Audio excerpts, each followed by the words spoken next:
Hello বন্ধুরা, আজকে বিকেলবেলা আমাদের রেশন দিতে এসছে এবং রেশনের সাথে সাথে পাওয়া গেল জগন্নাথ দেবের মহাপ্রসাদ। আর এটা হলো পুরীর জগন্নাথ মন্দিরের নয়, এটা হচ্ছে দীঘার জগন্নাথ মন্দিরের মহাপ্রসাদ। আর এটা হচ্ছে মমতা ব্যানার্জির উদ্যোগে প্রত্যেক রেশন থেকেই আপনারা পাবেন। আর এটা কিন্তু খুব সুন্দর কিন্তু আর সুস্বাদু। আর দেখুন আমরা কি কি দিয়েছে সেটা আমরা এখনও দেখতে পাইনি, তবে আমরা এখনই আনবক্সিং করব এবং আনবক্সিং করে দেখব যে কি আছে এর ভিতরে। তবে বক্সটা খুব ভালো এবং সুন্দর বক্সটা খোলার সাথে সাথে দেখা গেল একটি ছবি, এবং এটা দীঘার যে মন্দির আছে সেই মন্দিরের ছবি এবং জগন্নাথের ছবি। নিচে কিন্তু লেখা আছে শুভেচ্ছা সহ মমতা ব্যানার্জি। তো এর ভিতরে আছে যেগুলো সেগুলো দেখাবো, এবং দুটো মিষ্টি আছে, একটা আছে সন্দেশ এবং একটা আছে গজা। তো এগুলো কিন্তু খুব সুন্দর সুস্বাদু খেতে।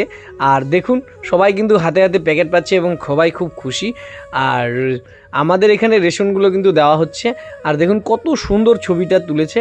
আর এই প্যাকেট নিয়ে কিন্তু এখন আমরা মহা আনন্দে বাড়ির দিকে গেলাম। জয় জগন্নাথ, জয় জগন্নাথ।